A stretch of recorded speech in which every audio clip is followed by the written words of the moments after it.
So today we're going to speak about secondary structure prediction, as we started recently. These special lectures will most likely, I'm still not clear how they will happen. We're somehow running out of time. Okay, let's recap on protein structure prediction. In principle, you throw a protein into solvent, you get a unique three-dimensional structure. So essentially all you need to know is the sequence. One way in which we compare sequences is by pairwise alignments, just using, in the simplest way, PsyBlast or dynamic programming. That works when proteins are very similar. When proteins are less similar, it doesn't work quite anymore. You need sequence profile comparisons. And to go further down into the twilight zone, you need profile comparisons to infer similarities in structure. Now, from the past competition, we have learned that the only thing that really works in terms of 3D modeling, protein structure modeling, is for comparative modeling. So finding a protein that is similar in sequence for which the structure is experimentally known. And there's no general prediction from 3D from sequence yet. But there are many improvements. So again, in the world of 3D structure, 2D structure, the context, to 1D, the string of secondary structure. Today we're going to talk about 1D. 1D secondary structure formation is stabilized by helices and strands. What other secondary structures do you know?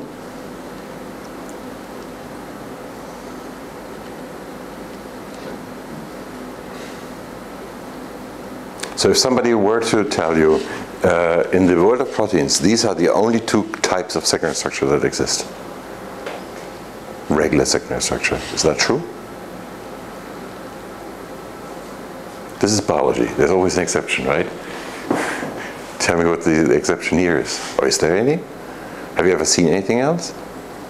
So there are slight deviations of this. So there are these cases where the helices are a little bit, so the one that is drawn here is the ideal helix, where the hydrogen bond is formed between I and I plus 4. So a little bit bigger, I plus 5 is a pi helix. A little bit more condensed, I plus 3 is a so-called 310 helix.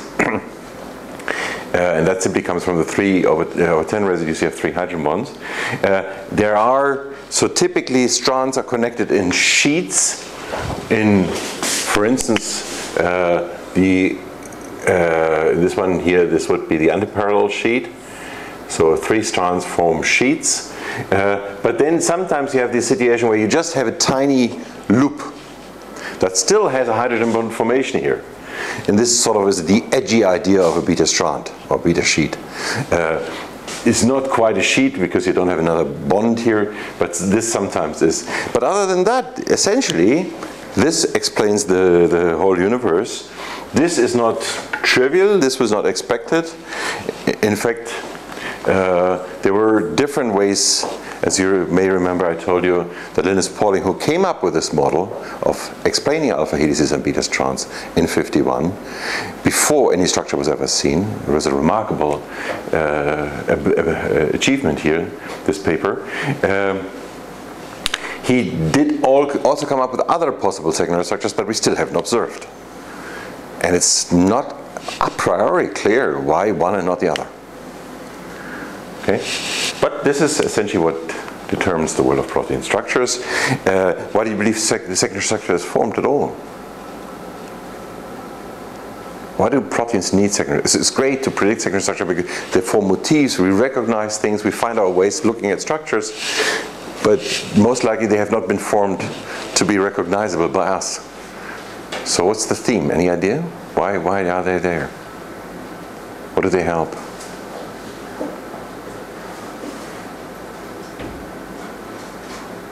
Probably reduces the free energy of the molecule. Yeah, so essentially the idea is, or one idea really is that they reduce the conformational state by rapid collapse.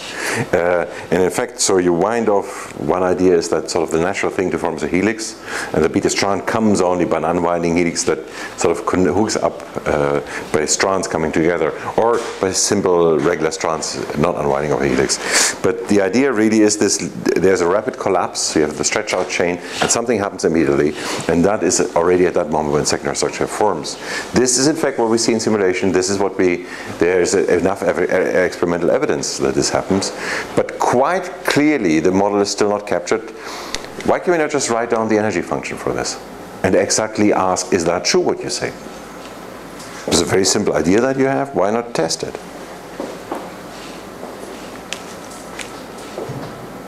What's the problem? Anybody?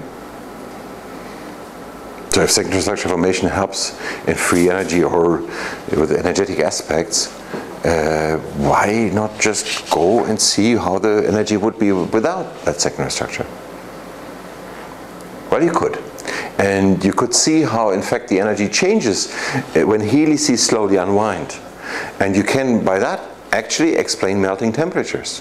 So melting temperature is typically the word for the protein unfolds. Okay? So you have regular structure and you increase the temperature, and at some point melting happens, so the protein loses its contact, and that is in fact exactly where you, for instance, see a secondary structure, the hydrogen bonds in secondary structure breaking.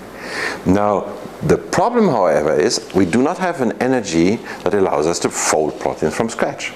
And as long as we don't have that energy, any statement that we make is somehow an approximation. If we had the energy, we could fold proteins. We cannot quite do that. So our energy functions have limitations, and that we have to remain aware of. But the standard model really, it helps in the reduction of the entropic state.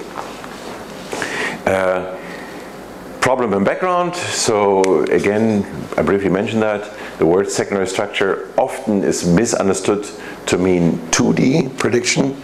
This has nothing to do. Yes, there are hydrogen bond formation, but typically we are not going to really predict the way these sheets or strands, the strands contact into sheets. Okay. Instead, we are simply going to say where the strand is, and that is completely mappable upon a 1D string, so that it's secondary structure. It's a 1D prediction. Whatever you find in the literature that says anything else is sort of misleading. To remind you, so in the space of protein function or protein structure classification, so when I have proteins that are very close, and if I have for one of those representatives the 3-dimensional structure, then I can predict for all the ones in the neighborhood the secondary structure. Because through comparative modeling I can predict the 3D structure, and through the 3D structure I can predict secondary structure. What we care about in secondary structure prediction are really somehow distant ones. Things for which I can in fact not predict the secondary structure because I don't have a 3D structure. I cannot build a homology model. Okay? Comparative modeling, again, this is roughly the coverage of comparative modeling is a little bit over half now. These are slightly outdated slides, but on the level of the residues still is between 30 and 40%. And I just yesterday had a long discussion with the guys from Swiss Model what this number is today, and there is no fixed number. So this is still sort of the ballpark, depending on how we interpret what we can do. But the number 30% per residue is not that far off. By the way, the difference between these two numbers, one important difference between these two numbers, and that number came from Chad de Beer. He told me about that yesterday evening, is that when you look at all the variants known to cause diseases, OMIM-like variants, they map, in fact, only to 20% of the human residues. For structure map, so I cannot build, for only 20% of those I can build structural models, and that goes back to this one here. So 20% is less than the 30% that is covered per residue, but it seemed much less than initially when Chart published that with Janet Thornton in the paper. They always had in their heads this image, and they felt 20% of 50, and were very surprised. But the actual per residue modeling is much smaller. The good news is, with comparative modeling we can predict a lot. Bad news is, this is still not enough.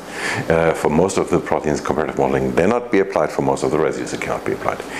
DSSP uses essentially 3D structure coordinates apply some simple threshold for a hydrogen bond formation for simple Coulomb energy, and according to that threshold then builds up secondary structure in these sort of 3 helix types here. That's the one, the regular I+4 helix, 310 is short, is condensed, that's a little bit elongated, often found in membrane proteins. Extended, that simply is the historical word because it is not wound, as simple as that. For a continued stretch of the sequence or for the structure, you see something that is pretty sort of straight, as opposed to loops that sort of wind, as opposed to helices that wind completely. That's the original reason for that. Beta bridge or turns, so beta bridge is in fact what I said before. There's no example here, but this is a single turn of a helix, of a beta strand here. While the turn is typically something that could be a turn here, is essentially one helix turn. 3 or 4 residues in a helix, they can't form a helix because you don't have a helix stabilized by hydrogen bonds. But you have something that may, if there is an environmental condition that is appropriate, may just add another turn and then it becomes a helix. Okay? And then there are so-called bends, and there are ultimately something that is called loop, and that again has historical reasons why that is called that way. In secondary structure prediction, typically we distinguish between helix, strand, other. Okay? Anything that does not form a helix is not a helix. Anything that really has the hydrogen bonds and looks like a helix is a helix, and then the strands. Now, when we look at sequences, and that again is a very old paper, at stretches of residues, we see that these, in fact the paper from Kapsch and Sander, these have always been observed in a helix, these always observed in a strand, this in the state other here. My battery is not running low. Okay, and then there are pentapeptides, so 5-mers, that are observed in helix and beta strand. And the question is why? How can it be that the 5-mer pentapeptide is observed in 2 different secondary structure states?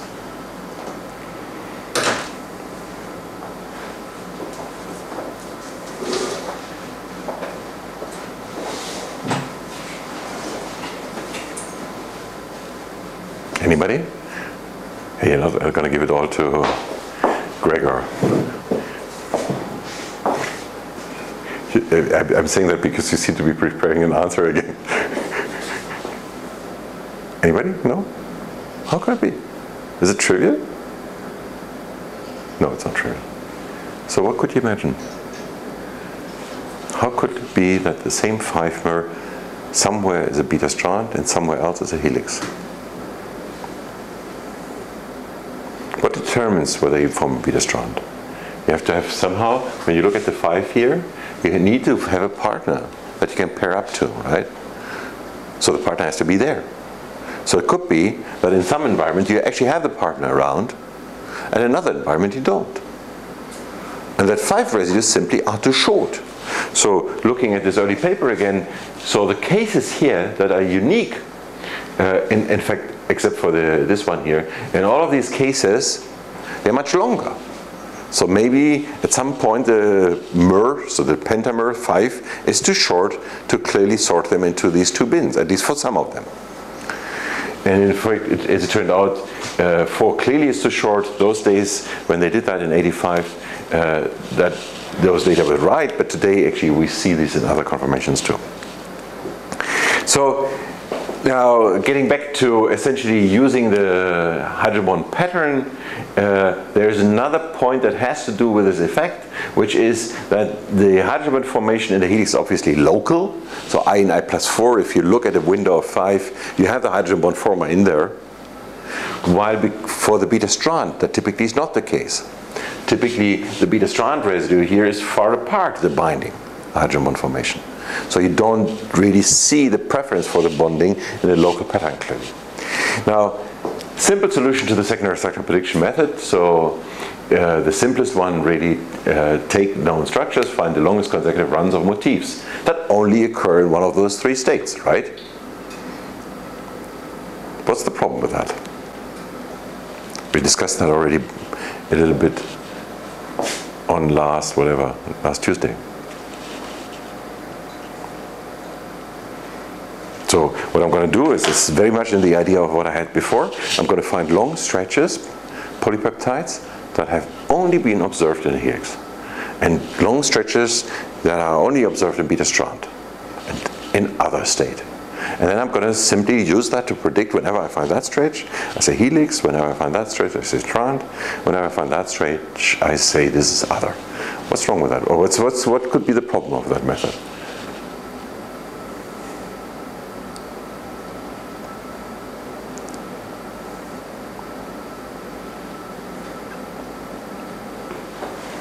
No problem?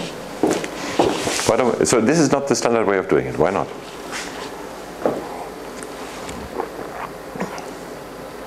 Let's look at the picket back.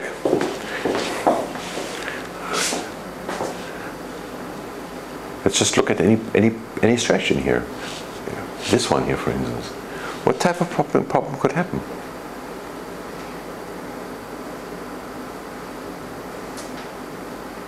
Let's assume that your method had exactly those motifs here. Do you then see the problem? So you went out to the database. Again, this is it's not a correct assumption. But you went out to the database and all the motifs you found that are unique to helix, strand, other, are on the whiteboard. What would be the problem of that? Thank you. I have to do that too.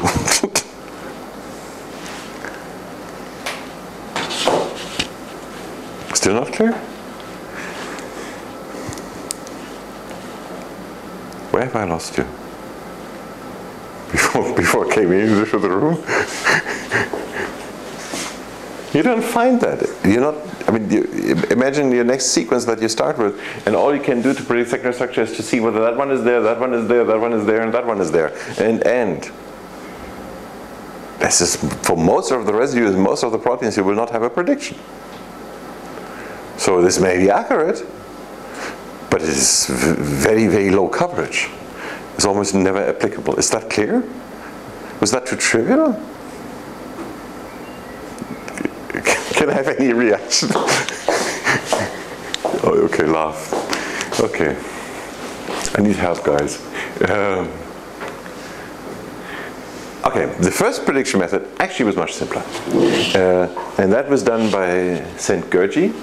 And Szent-Györgyi simply used the idea that proline breaks a helix. So again, the first structures were done so the first structure actually came from Kandru, myoglobin, and the second one by Max Perutz, hemoglobin. This one was actually first because, so Perutz had started with the whole thing, and he had started on hemoglobin. Can you immediately see why Perutz was slower? So he had worked many years longer on getting the structure than Kandru. In fact, Kandru was his student, worked on it as a student, and got handed myoglobin and took that on later. So it was a long, long path to these first structures. It took over 20 years, no, almost 20 years. Any idea, looking at the structures, why this one was faster than this? Hemoglobin is bigger? It's as simple as that. That's the only reason, because it's much, much larger, and what you have to map is the diffraction pattern. So you have photos of the diffraction, and then you have to map every single atom, and this is way, way larger. That was the reason they couldn't handle it. It's just the complexity. They didn't have computers when all of this work started, and that, in fact, ultimately, the solution of this structure was only possible due to computers. Okay, so but Szent-Györgyi at that very point, before those structures, before any of these structures were out, so the Perutz and Kandru structures here, which have the 59 date or 57, 8 date, had this idea that proline may be a polypeptide configuration changer. He in fact got a Nobel Prize in Physiology, so this work for something related to vitamin C. And he was a genius. Now, again, the idea really was to look at the chemical structure of proline and say this is going to induce a break because the backbone angle is going to change.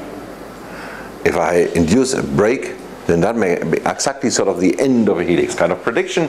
So you find prolines, you say that ends the helix. That means that before you have the 4 residues, they're helical, at least, right? As simple as that. You need a certain helix. You assume whatever is before the helix break is a helix, and that's the simplest prediction method you can have. Now, the sort of up from the next step up from that is still very trivial. You go from a probability of a proline to break a helix into something that is odds, and that is in fact not really proline breaks, but there's a certain probability for the proline to break, and then you can have actually odds for everything, for all residues. How can you do that?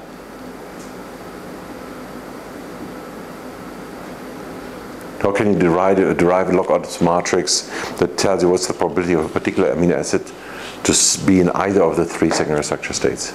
HEL.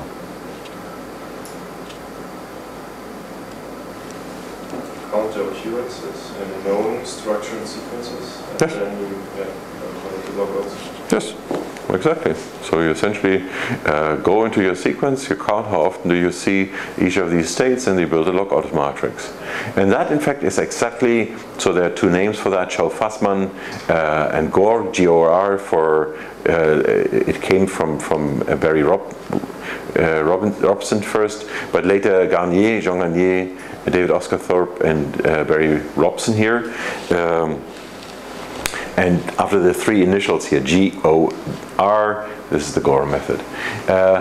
And that was developed between 57, that's the proline from Gergi, to the 70s and into the 80s.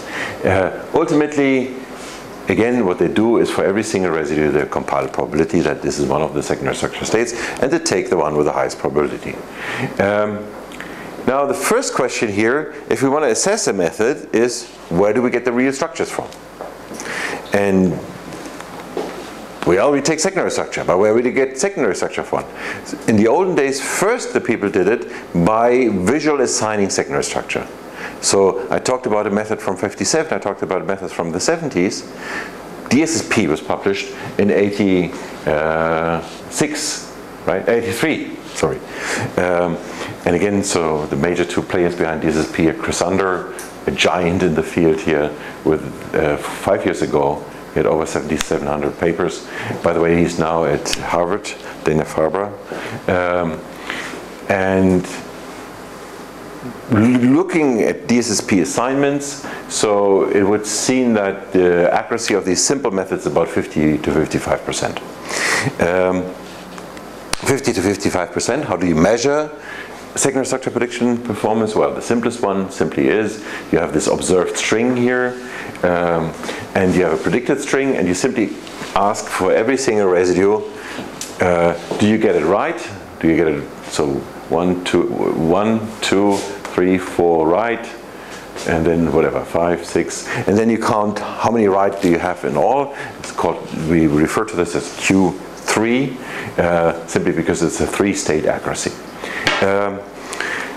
Okay, so the published number, by the way, for these methods was 63% due to the use of incorrect data or insufficient data. Again, using DSSP, the number dropped to 50 to 55. Okay, now we get to the next generation. What else could we do? So far, what we have is a probability for every single amino acid to form a particular secondary structure. How could I improve over that?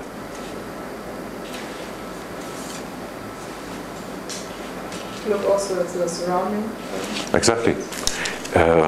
And in some sense, simplest way of looking at the surrounding would be you look at a sort of window. In this particular case here, I show, as a better example, I should have an asymmetric window. Let's just look at this residue and look at the window, the 2 left and the 2 right here, and you simply ask, what are they? You can work that out in different ways. One way is to use segments. You essentially look at a k-mer. You learn different k-mers, and that is an idea of a method called segment 83, which was never published, but which, in fact, for Kapsch and Zander was the reason why they developed DSSP. So they never wanted to build a database of protein secondary structure. All they ever wanted to do is develop that method. But for that method, they needed more data. For that data, they needed automatic assignments because they were too lazy to manually go through all the structures. And that's how DSSP got developed.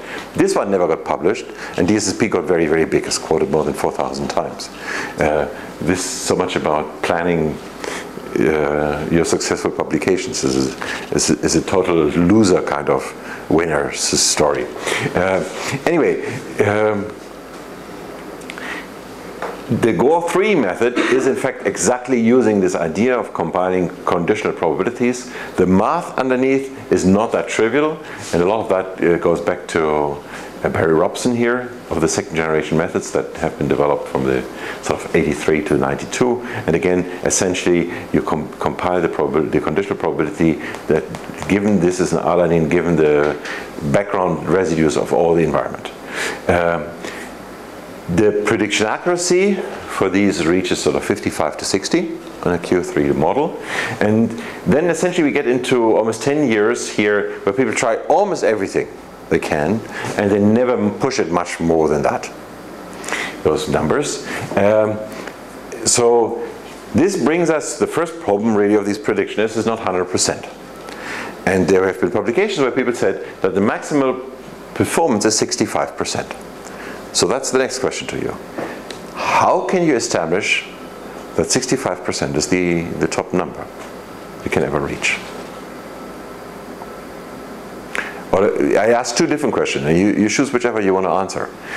One, what do you believe how they did it, and how could you do it?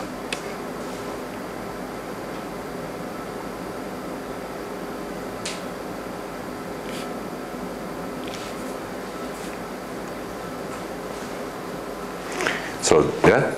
You have to check the accuracy of the empirical methods which are behind the structural recognition, for example. So if you have an error in your empirical, like X-ray structure, then you will also have an error in your prediction later. Ceiling Q3 is given by experimental resolution. That's a great idea.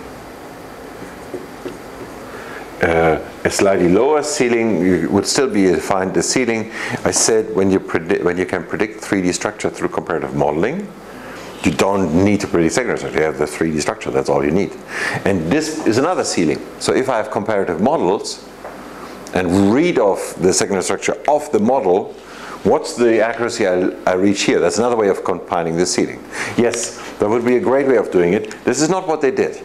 What they did is simply see that for 10 years, 100 people published methods, and they never hit the number higher than that. So in those days, they believed it was 65. There were some measuring mistakes. But ultimately, then they said, okay, it can only be 65. What do you believe they explain why that is the case?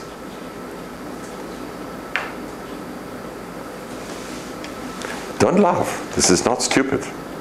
Very intelligent, many very intelligent people did that. There were many publications on that from people who are way cleverer than I.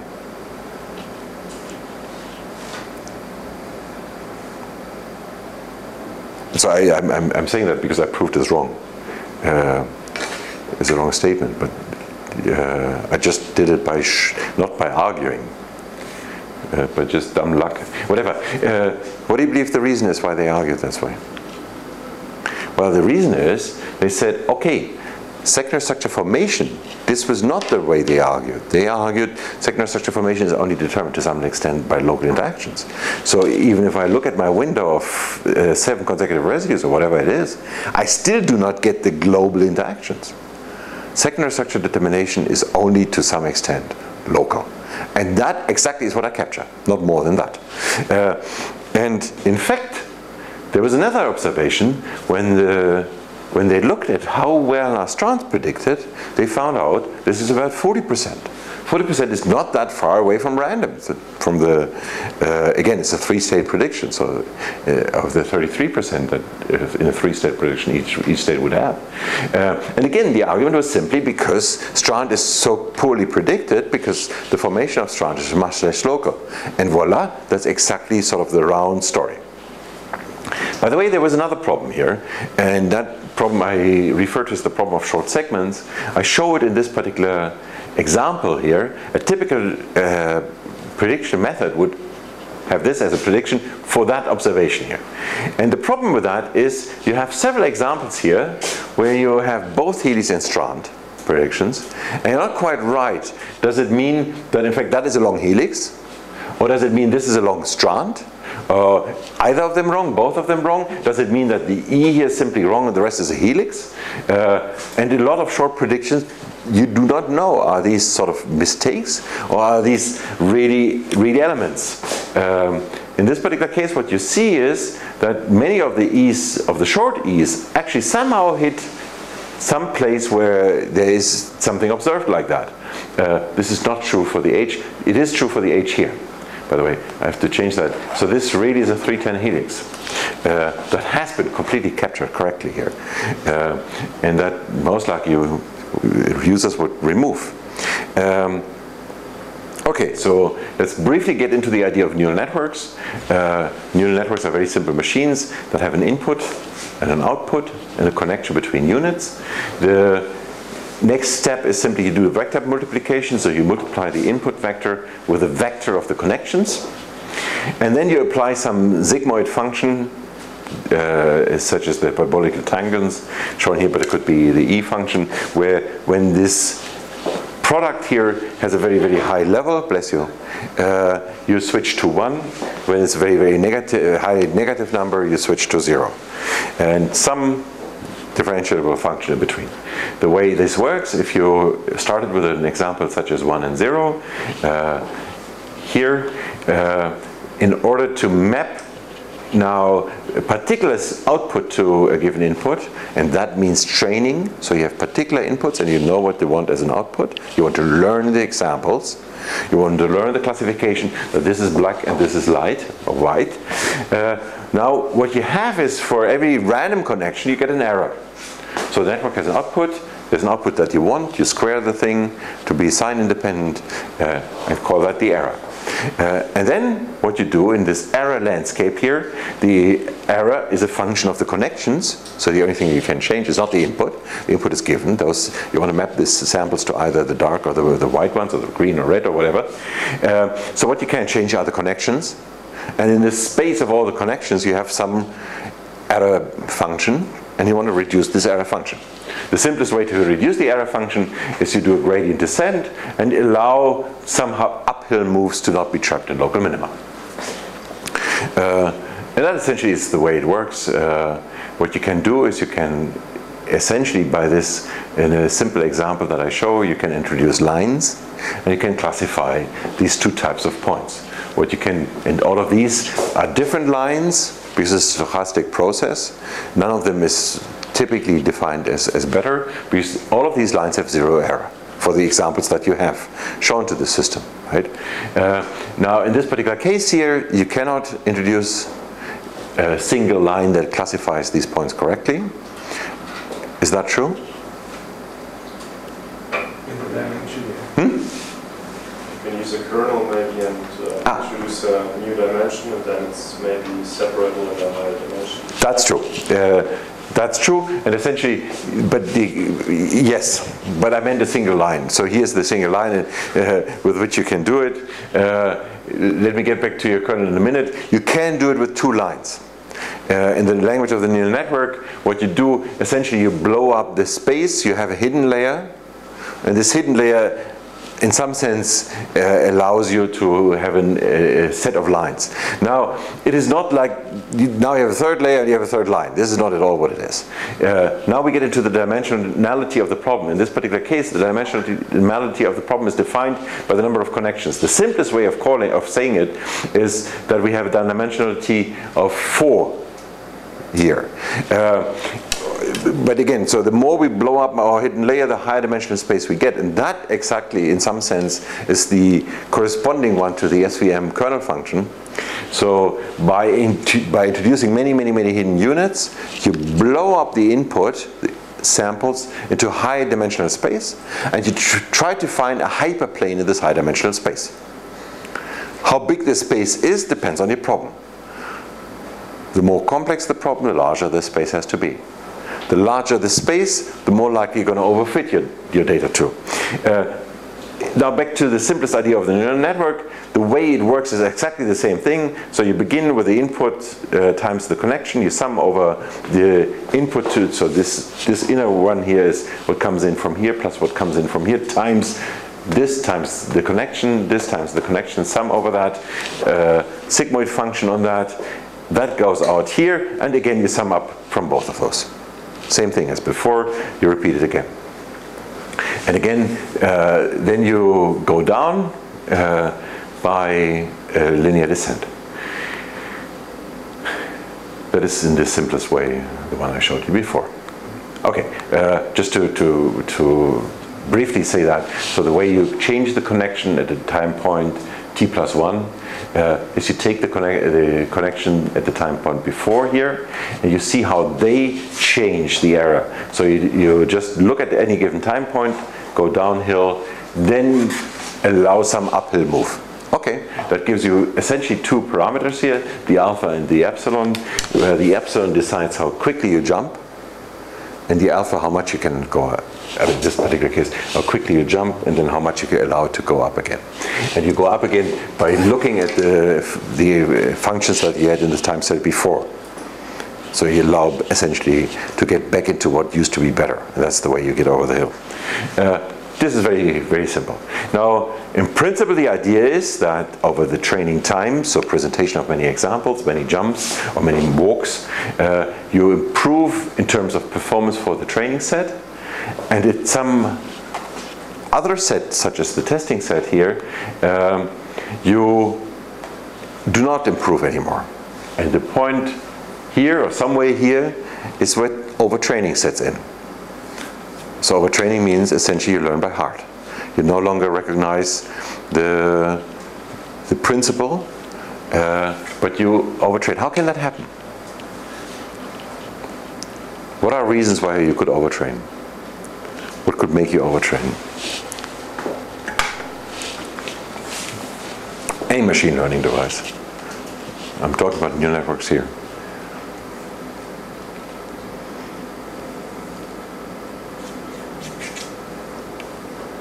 I have too many features, for example. You have too many features. So essentially in the input space, you have too many input units. Why is that a problem? Somebody else. Why is many input features a problem? Or could many input features be a problem?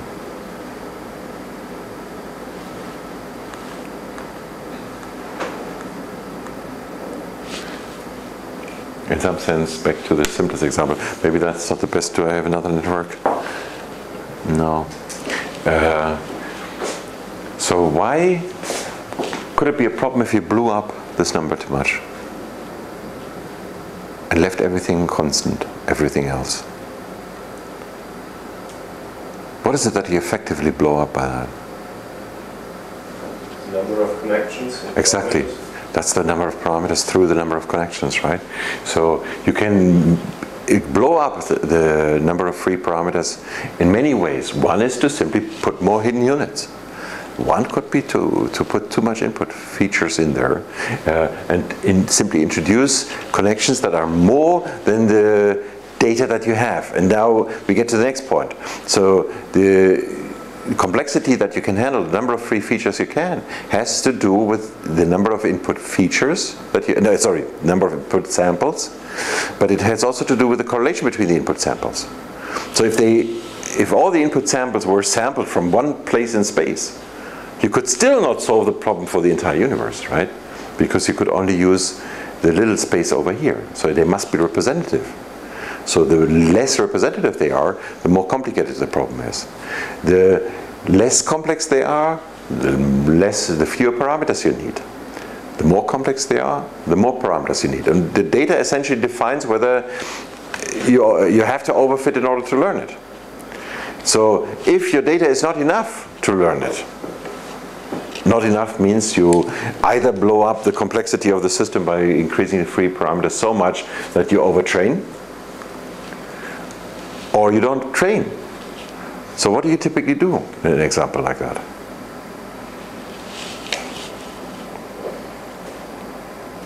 But let's go a step back. When you see something like that, what do you do?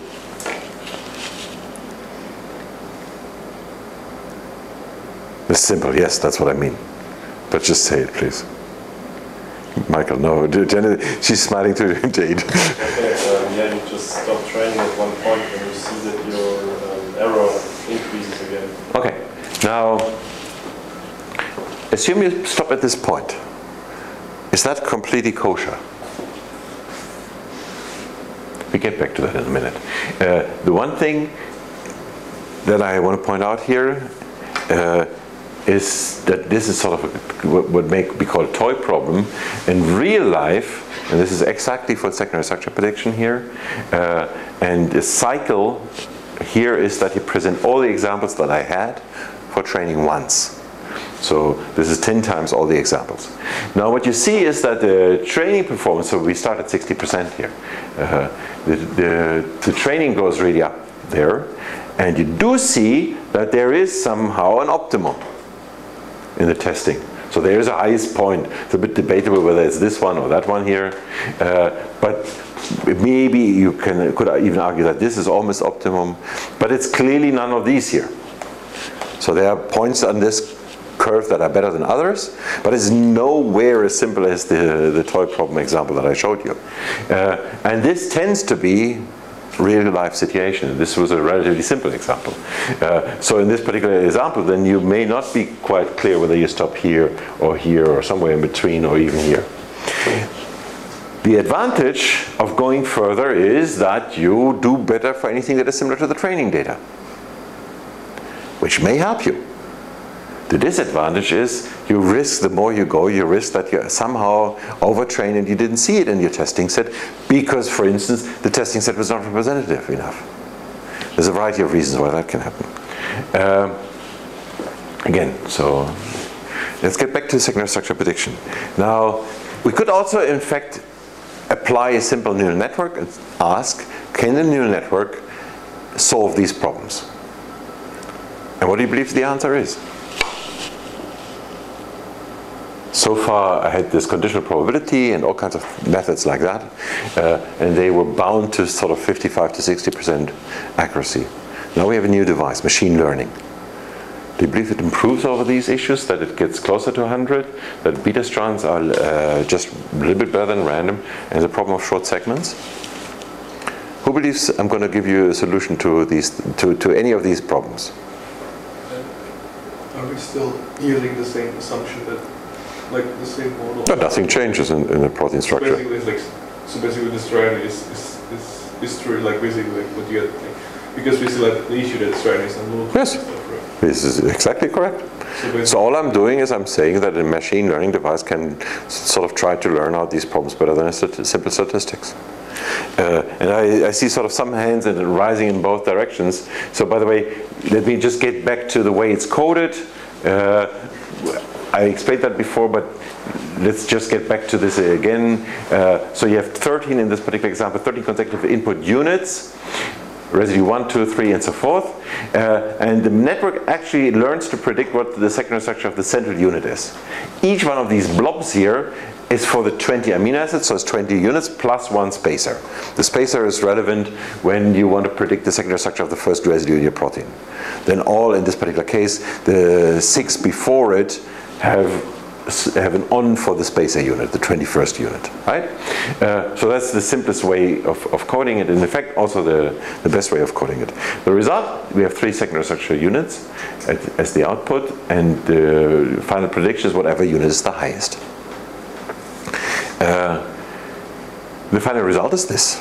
This is slightly better than the statistical devices, but in principle it's not. Now, the next thing, so the first thing that I learned by seeing this was that just believing machine learning didn't work. But then there's something else I saw. I saw this one. I show the time step, the training cycles. I show the training performance for 3 different states, beta strand, alpha helix, and other.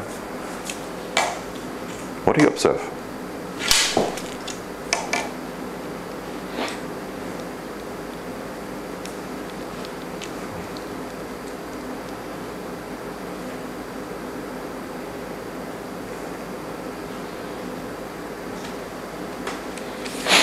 Okay, let me give you the first observation. There are 3 colors on the whiteboard. Can have observations on that level at least. Which was this trade-off, like basically, if you predict one, there seems to be like trade-off, like in a way, like if you predict one, second is likely to be better, and then the other one goes down. Yes, so they sort of seem to alternate places here. Is that the only thing you see? Strands are still the most difficult case to predict. Absolutely, but you see something else. So we alternate here between between other and helix, right? So there's this ping pong game. Sometimes this is higher, sometimes that is higher. It goes ping pong in some sense. But what else do you see looking over time? Yes, beta strand is lower. The blue is below all of those. That's also for all points that I showed here. Blue is below red and green. But The performance got better. exactly, And blue increases. the performance for helix went down. So ultimately, these 2 here, they may play ping pong, but this one continuously somehow goes up. The other thing, just looking at the very first moment here, you see that, so this is the first cycle here, so this is after already 20,000 steps, so there's some CPU gone into that. But you see that other and alpha helix are almost, or as Hauke said, even get lower here, the helix, but they are already very high, whereas beta strand at this point is not even random. If I stop training here, beta strand would be 0.1. This is way, way worse than random, right? So ultimately what you see is that the machine learning device uses its entire energy, if you want, to predict the beta, to learn beta strand. Why could that be the case? Because it's difficult. But if it is only that as an answer, then it wouldn't learn it at all, right? So somehow it seems to learn something. Okay, you're right, this is still low, and but we are getting higher. So what else could be the reason?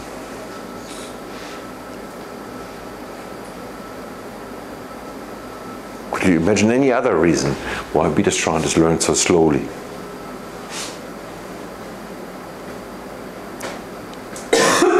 So this is But the influence of the neighborhood for beta strands is less. yeah, that's the local versus, that is true, but it still goes up, right? Why not before? Because it's more difficult to learn. Yeah, that could be. So it's point taken, and that is part of the answer. You're right. I meant something else, and the something else has to do with diversity. When I train this method to the end, and I ask what fraction of all the correctly predicted residues, so the pi now is all correctly predicted residues, is alpha helix, beta strand, other. Then what I see is that beta strand again is correct, not predicted very correctly. A loop in this particular case at the end of the prediction is predicted best. Or most of the residues are loop. When I look at the database distribution, this is what I see. This is the pie chart for correctly predicted. This is the pie chart for observed. Completely irrespective of my prediction. Okay? They look similar. This is the other reason. Because ultimately, what the system learns is the distribution of the database. It learns the prior. It learns the data that I provide. Which in fact, again, in many ways of looking at it, is what the machine learning device is supposed to do. You are supposed to clean the data in a way in which you know what you give in there, the biases, the priors. Prior means the background distribution of helix versus strand versus other, for instance, reflects reality tomorrow. Okay? And that is exactly what the system learned. In some sense, in terms of performance accuracy, I may want something like this. Okay? How could I possibly achieve that?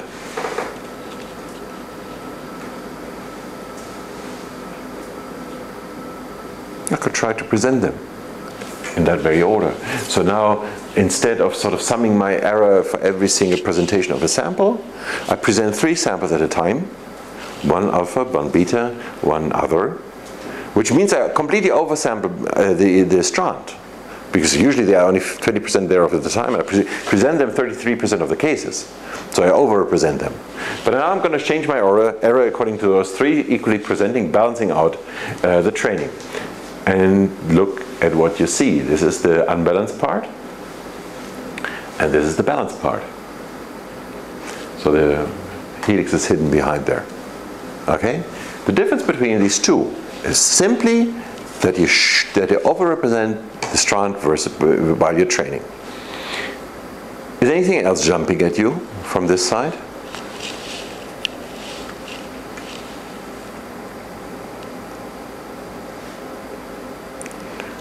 Yeah? The overall prediction got way better. You are a little bit ahead of ourselves. I'll get back to that in a moment, but I actually want you to observe the part that is more directly related to what you said before. Which is, you said, no, and you just copied what everybody else says, beta strand is more local. That's why it's not predicted that accurately. It's the same beta strands. Nothing has changed. It's the same protein structures. Yes, makes a lot of sense that beta strand formation is not determined by local interactions. But I'm not bringing in any global interactions. The window size of these two plots is exactly identical. All I change is the presentation of my samples. And I have something that almost appears to somehow implicitly almost contradict this statement. Because here now, beta strand and helix is predicted equally well. There is no ground from this picture here to say that any of them is more determined locally. They're all equally determined locally. And all that happened in between really is the dynamics of the training, okay? And this is another thing that I want to make you aware of here. This was a simple explanation that sounded very convincing, but it was very wrong. It sometimes is not as easy as in this particular case to show that it was wrong. But ultimately the only way you could show it is by prediction. By seeing statistical correlations you cannot show it. But by seeing that you can actually predict it means the signal is in there. You may not quite understand it, but it's in there, you can use it. Okay? Prediction is the ultimate way to understand. It's the ultimate way to have an acid test for understanding and prove that you understand. Now, in terms of, this is again in terms of now overall predictions of what fracture is correctly predicted, and you see that mirrors exactly the input distribution. That's the input distribution creating that. That's the input distribution creating that. Now, when I look at the overall three-state performance, this is actually slightly lower. Michael. It's not higher, and the reason why it's slightly lower is because I actually do better on the minority, and I do worse on the majority. So doing better on the majority is helping me for the overall performance here.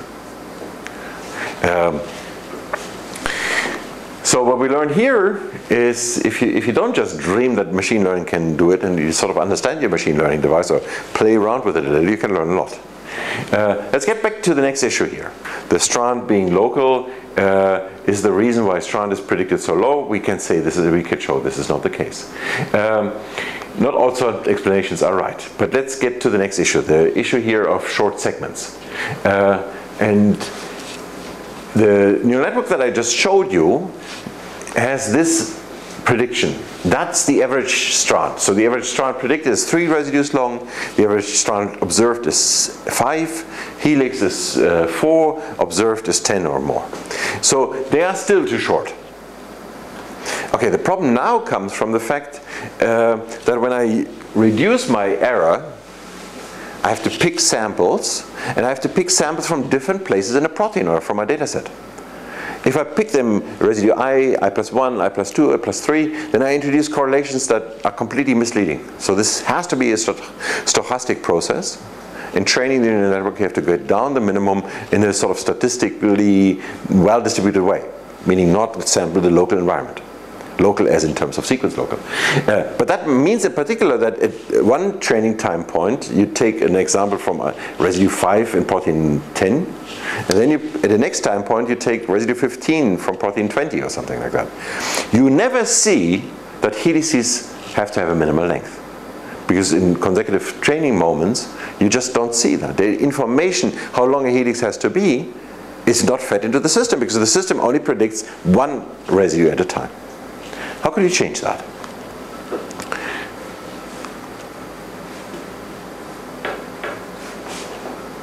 How could you put that into the system, the length?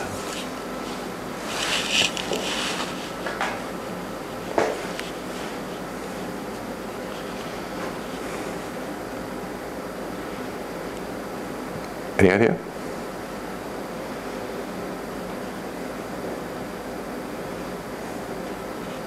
Somehow feed in the prediction of the previous residue, like when it was a helix before, then you increase the probability. For Exactly. I'm going to show you a slightly different way of doing that, and I'll get back to exactly that solution that historically just came later.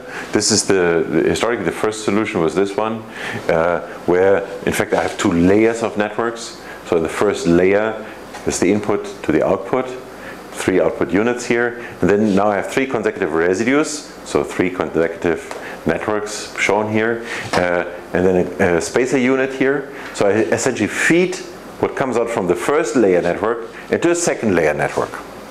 So this second layer network then would see that EHE or something like that would not work, would see correlations, because essentially sees the prediction of the first level. Simply doing that gets a second level that looks like this as compared to observed. So now the segments are much longer. You can also look at the difference here in terms of helices between DSSP in red and the prediction in blue, and strands. Wait a minute. Here's helices, strands, and loop, and I'm not entirely sure what that one. This is the overall segment length versus this is for different helices and strands. Overall, so you see that the distributions look fairly surprisingly similar. Now, there are other ways of doing that. Somehow they didn't quite succeed. Michael's idea is the one shown here, from originally introduced by Paolo Frasconi, where he constructed a neural network. So now we get the input in this universe is here, and you feed back the output as an input. It's a little bit more complicated to train that device. That's why historically it took longer to come up with a solution. And there's one solution here from Gianluca Polastri and Pierre Baldi that applies that to the secondary structure. Now, all of that improves the length. Now we have improvement over the length, we have an improvement over the beta, but we still have an issue that the method is not, it's a little bit better now, and we solved some of the problems, but we are still not really much above 60-something%. So what else could we do?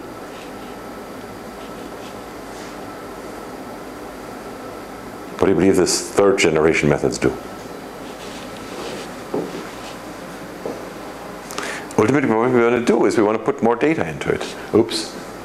How could we put more data into it? Okay, you saw the answer, but you don't know the answer. Do you? Yeah? Use alignments. How? How can you use alignments? You look on the position and use the secondary structure on that position and somehow. No, but you don't have the secondary structure. If you could use the secondary structure of a certain position in the alignment, then you do comparative modeling, and then you don't need secondary structure prediction. So that doesn't work. Use conservation somehow. Use conservation. So introduce a weight, and that essentially is exactly the idea here. You remember I showed you the number of residues aligned versus percent of sequence identity. 100 residues aligned have more than 33% identical, so 67 can change, and you still have the same 3D structure. Now, which 67 can change contains a lot of the information about the structure. Where can which residue or which amino acid change against which other one? That is the profile. And that is what you should fit. So this is the profile that you remember.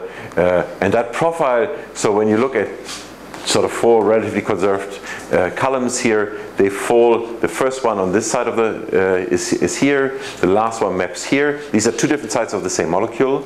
And now you take a profile here of 5 consecutive residues, and somehow in the change of the profile, you see what happened here, far away in sequence, simply because they're connected in 3D structure. So this profile gives you connection to places that if you look at the 5 consecutive residue window here, in this box, in this black box, you do not have the information about this one here because it's more than 5 residues away. But from the profile, what you can put here has to do with what is here, because these 2 are in contact. They are correlated. it may not be easy to get that information out, but the principle is in there, right? So the hope then would be, and in principle what it means is you somehow sort of reduce the problem of a complexity of what is typically referred to as chaos. So whether the ball falls on this side or this side, random mistake or tiny mistakes in the initial conditions will make a mistake in the outcome. While in this case here, slight differences in the initial conditions will still always be here. It's very simple. And you somehow turn this problem into that type of problem by averaging over species, by using alignment information, by using evolutionary information. And the way to do that is instead of using the vector of 21 and 1 is 1 and all the others are 0, you simply put in the alignment, so that's the running sequence here, and in this first position you have in the family all five Ds, 5 Ps, and then you have EA or something like that. So now instead of 1 being completely on, there are 3 units that have some signal. Okay? You simply put this profile into the neural network or any other device and do the same thing that we showed before. In order to apply that, so what you have to do is you essentially begin with your sequence in the database, you find all the other sequences, you build up an alignment, you filter by this curve, you find similar in sequence, you build the profile, feed the profile into this 2-level network, and predict secondary structure, and you do some other additional things that contain essentially, you're fishing for additional information that may help you to predict secondary structure formation. And some things that may help you, obviously it's the global composition of amino acids, the length of the protein. When you look at your window, how you close to the N term or the C term, are you in the middle of the protein, all of these things are additional units. They help somehow put all of that into these networks. Then you have the issue that you get different networks. So you run with different initial conditions, you use slightly different parameters, you have one that is trained balanced and one trained imbalanced, both have advantages. One has a higher Q3, one does beta strands better, and how do you find the best path through all of them? The simplest one is your average. So find a jury decision over many different classifiers. You can theoretically show that as long as your classifiers are not correlated, by averaging over several, you always improve somehow on reducing the white noise, the random mistake. If there's a sort of systematic mistake in your data, so if you only measured beta strands, then that you cannot recover from. That sort of mistake. But any white noise in the experimental data, any of what Michael said, the seeding here for experimental resolution is somehow white noise, and you come closer by averaging over more. Maybe you don't win much, but this averaging is always going to help. Okay, today we make it a little bit more complicated. So that was the olden day of secondary structure prediction. Now it's the same thing as before, but now you also predict solvent accessibility. Put all of these together, put a third level in which you use profiles, predict the secondary structure, predict the solvent accessibility, and you get the next level. Okay, and then you get something like that. In fact, that is still the old prediction here. You have a first generation method, that's the observation. First generation, second generation, and the method that I show you. 59% for first generation is an overstatement, so the average is around 50. 65 here for the second generation method is also an overstatement. I said it's about 60. 72, so the question is that sort of right? In order to answer that question, I need a distribution of many proteins. Over these many proteins, essentially you see that roughly the 72 is the average. So in fact that prediction here, which appears to be in many ways impressive, so essentially what you get wrong is this helix, and you get a much higher number. Now it's 72, so the statement that 65 is the theoretical limit is out of the door. Now there's something down here. So there are proteins. This one here is, random is somewhere here, right?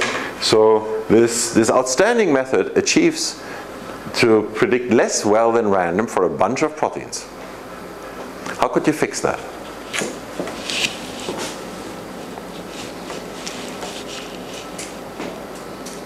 That's really not good. I mean, you know, just taking a random predictor for those would do better.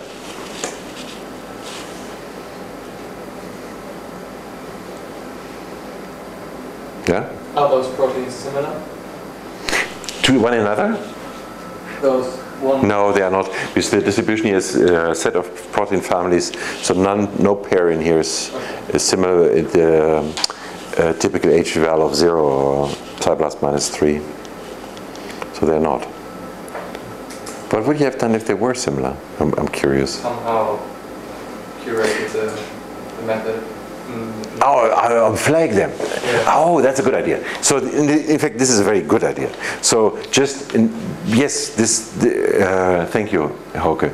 So this is something you should always do. Look at the outliers and see, is there any reason why you can explain why they are outliers?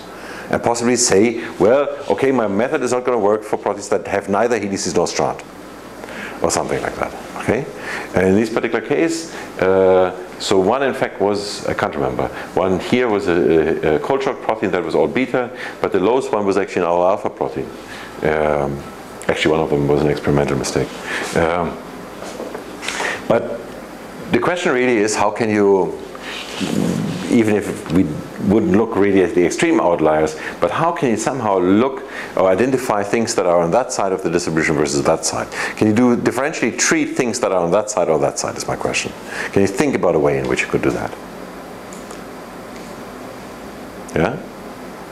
When you already create different neural networks and make a jury decision afterwards, Yeah. you can also use different training samples, and you can just reweight your training samples based on their accuracy of prediction by the previous learner, or something like ADA boost, I think. It's a great idea, ADA boost. Freud, Freund, yeah. This is a great idea. The problem is, ultimately, in the end of the day, you will again come up with a new method. Maybe that's the filter over this one, and it will have a distribution. And the distribution will be like that. So then my question will be back to you. What do I do now? Okay, maybe with this sort of thing you move the distribution a little bit over to the right. I never tried it. Certainly not with ADA boost. But is there anything else that you could think about? There is something you can do. So do you have any suspicion how you can possibly, so my question ultimately is do you believe there's any way in which I could look at a protein without knowing its structure and say it's more likely to be on that side than on that side? From my prediction alone, Gregor. Usually the neural networks deliver some sort of score, at least for every position, and then you sort of get a p-value for the prediction. So what you see here is in fact exactly that. The score that the score here is from 0 to 9. 9 is high reliability, 0 is low, and the star is the green stars are put at points of 5 and higher. And you see that in fact, if I gave you enough time to look at it, all the green stars are right. Meaning that the ones where you have higher reliability are more often right.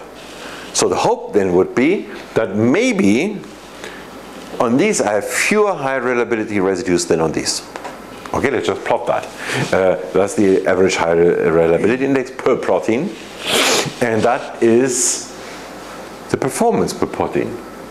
There is somehow a correlation. So you do capture the outliers, right? And then, you know, there's some noise in between. But for extreme cases, you can really, from the prediction, say it. It does not help you to say, okay, I know it's wrong, and now run a random predictor, because you don't know how wrong you are. But you can say, by using this fit, you can actually say you're more likely here. And so I do not know what's wrong in your method, in my prediction for your method, or what the right one will be, but do not expect 72 for your protein. For your protein will be 65. And what we suggest is really look at these starred residue. Focus on the ones where we have a higher reliability. So these are important help that you can give to the users. And here is the same thing shown, the reliability versus the cumulative number. So for all residue, the prediction accuracy is 72%. If I picked the 50% most reliably predicted ones, then for those 50% most reliably predicted ones chosen from without knowing the structure, prediction performance 86. Okay, and that's a large jump. And again, I can sort of point my fingers on those from the sequence alone, from the prediction alone. Now, there's another thing here that is, I'm not going to get into the details, but a way to define a very bad prediction is when you confuse alpha and beta.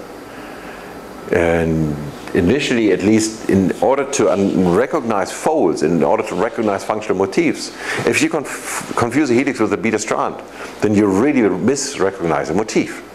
So in that sense, they are bad mistakes. And even this, what it says is that in only something like 20-something% of all the cases, does this method that gets 72% make no mistake. And all the other ones, there are some mistakes of this bad type. So some confusions of beta strands and helices. Let's get back into the issue of local versus global in some extreme sense. And that's an old experiment on a protein that then was dubbed chameleon. What you see is this sequence here has that observed secondary structure. The challenge put out by George Rost was, can you come up with a stretch that forms different secondary structures that is much longer than 5. They observed that this stretch here, in this confirmation, is a beta strand, is a helix, and that in fact in NMR the polypeptide alone is also something that looks like it is also a helix. But then they sort of changed this. They observed that there's something like that here, and now they wondered whether they can put this thing here, where originally something very similar to it is a helix, or here, where something very similar to it is a beta strand. And you see that in this position here, the same one is a helix, and in this it turns into a strand. 11 consecutive residues, identical in 2 different parts of the protein, adopt a different 3-dimensional structure. Now, the remarkable thing in this particular case was that the method that I show here predicts the conformation right. At least if 30 means here using the alignment at a certain filter, no means it doesn't use alignment information. And you see, when not using the alignment information, this is completely gone, the signal. So this is exactly what I meant. The evolutionary information introduces more non-local information. And this is just a proof of principle. Previously we saw that the overall accuracy improved. But now here we have an example where this is directly linked to something that is non-local, beyond the window. The method there that did this used a window of 13, so it's slightly bigger than 11, but not enough to say. Nobody believes that the 3D interaction here is within 13 residues. It is in a much larger window. Okay. So let's get some details. Today we get 76 or more, and the 76 is an average over the distribution with some standard deviation. Stronger predictions are more accurate, we already had that. But all of that depends actually on the alignment profiles, and that one issue is that the reliability index, in fact, if you have only single predictions, is not really representative. Let me just jump over a couple of things. So what all of this here analyzes is how can I improve by having more diverse alignments. And what it essentially shows is that the more diverse the alignments, the more you gain. The bigger the family, the more you gain. So more evolutionary data, better predictions. And the question in some sense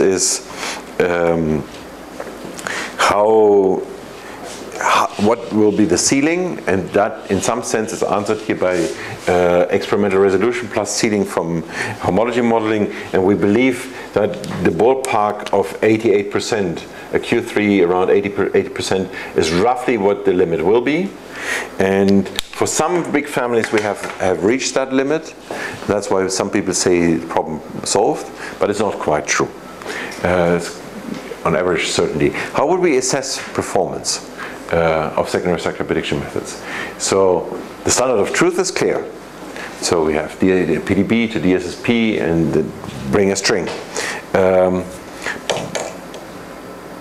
But how can we assess how big the data set have to be? Well, today we have a very, very large data set, but how could we see if when the set was smaller? In those days here, this I believe was done over 700 proteins. How would I know whether those 700 are enough?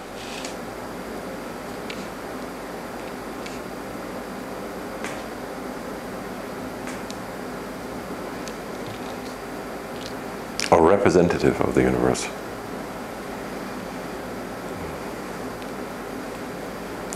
From my perspective? You can use 800, 900, 1000 and then check whether the trend of the accuracy or the accuracy exactly. goes upward. How does the distribution change if my data set changes?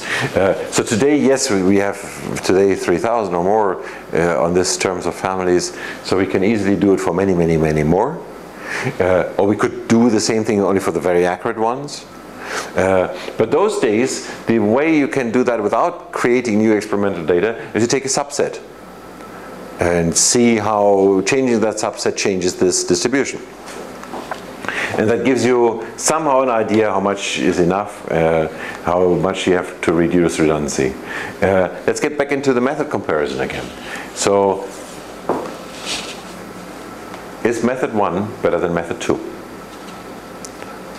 Or do they differ? Just tell me something. So you can tell me whether they differ, you can tell me that you like the blue in the slide, you can tell me that there's something totally wrong on my slide. Not above this line, I don't accept mistakes. So somehow down here.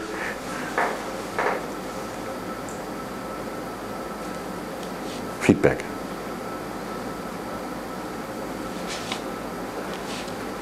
So then answer the question, do they differ? Do the two methods differ?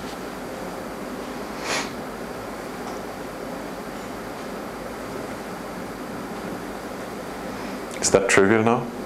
Okay, usually you're the one who reviews to me whether it's stupid or not, but I'm asking. Well, both methods have nearly the same percentage, but they still differ in the 0.3 and 0.5. So. And is that what you would then answer, they differ? It's one way of doing it, but usually you would argue that the moment you use a word that they differ, you mean there's something meaningful behind it. Meaningful can have two levels. It can have the level of statistically significant, so you do it again and again and you see the same difference. Or meaningful could be scientifically meaningful. So that's the type of difference that buys me something that I cannot do with the other method, right? Those are two different levels of it. And typically the only thing we can do is statistically significant. In this particular case here, rule of thumb, you look at the standard deviation by the number by the square root of the number of proteins in the data set. In this particular example, that would be 0.2 percentage points, meaning that yes, the difference here is statistically significant, although borderline. It's just one standard error. You may argue you want to be two standard errors away from it, and this is not quite what you are. But within one standard error, they actually differ. So, large data set, statistically significantly different. But one thing else that you observe is this is total nonsense. So quoting that digit, in fact, is a mistake. It's not only a lapse in trust or something like that, but the moment you have this number established, the resolution given here makes absolutely no sense. It is arguable whether this resolution here makes sense. In fact, I would argue it's not. This one only supports quoting one digit after the comma. after the point. But clearly this is nonsense. If you had put the numbers down without quoting the standard error, it's even more nonsense because you have to put a standard error. Okay? Now, the next question, if I have a redundancy reduction, bias reduction, I've done all of that. I know they differ by the statistically significant. Is that enough? Is there anything else that we need to choose the data set? We need to try to see whether proteins that we test this on when we test again are new. New is defined in the sense of different from what I had before. How could you define different? Well, I said that we don't want to compete with comparative modeling. So anything within the comparative modeling distance of what I had before cannot be used. Okay? Provided I establish that comparative modeling is in fact worse. Now, let's look at an example like this. We have 4 different methods with a bunch of different proteins that are predicted by these methods. How are we going to assess and compare these methods?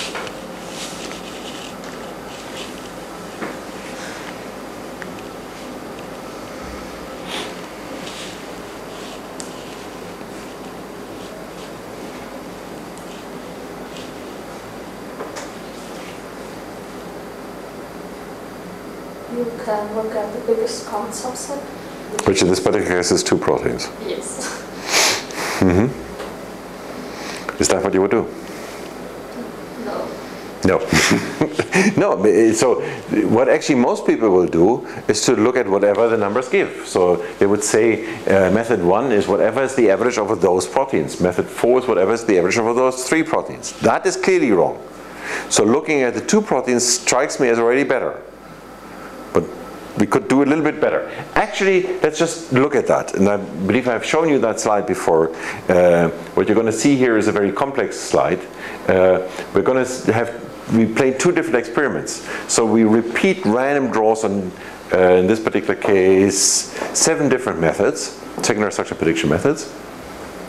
And either I allow them to have 29 randomly picked different proteins, so randomly picked from a set of 100, I can't remember what the original set was, and then I see how the prediction accuracy over different picks changes, or I take 11 identical. And what you cannot see, but what I'm telling you when you sort of stare at this for the rest of the day, is that this gives you a much more stable result. This gives you a result that is much more compatible with what we in this particular case actually know for the 100 proteins. So using 11 identical, maybe even as far as the example that I showed before, the 2 identical ones is better than letting anybody choose which ones they have. Even if it's a higher number, in this particular case 29. But ultimately the best way to use all the data and not compare apples with oranges is to have pairwise comparisons. To simply compare method A and B on whatever they have in common. And then blue means method A is significantly better. This is more significantly better than C, and so forth. And this is significantly worse. And you build up this matrix. The problem is that this matrix is not easily transferable into numbers. It gives you a ranking.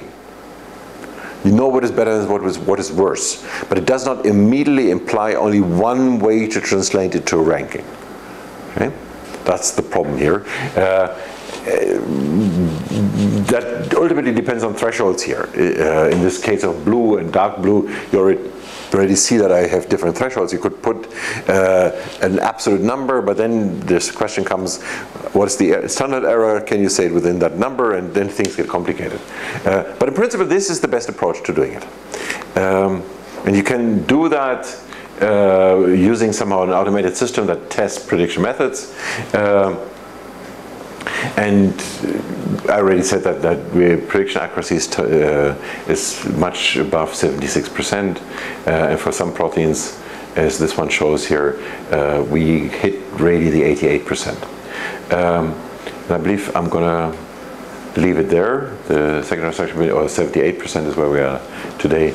And the major improvement, however, over the time is really the growth in the data sets.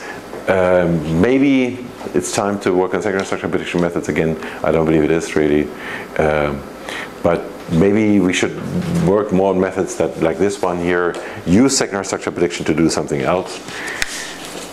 And here is where we leave it off on the secondary structural prediction methods, and next time go into transmembrane prediction. Any question for today?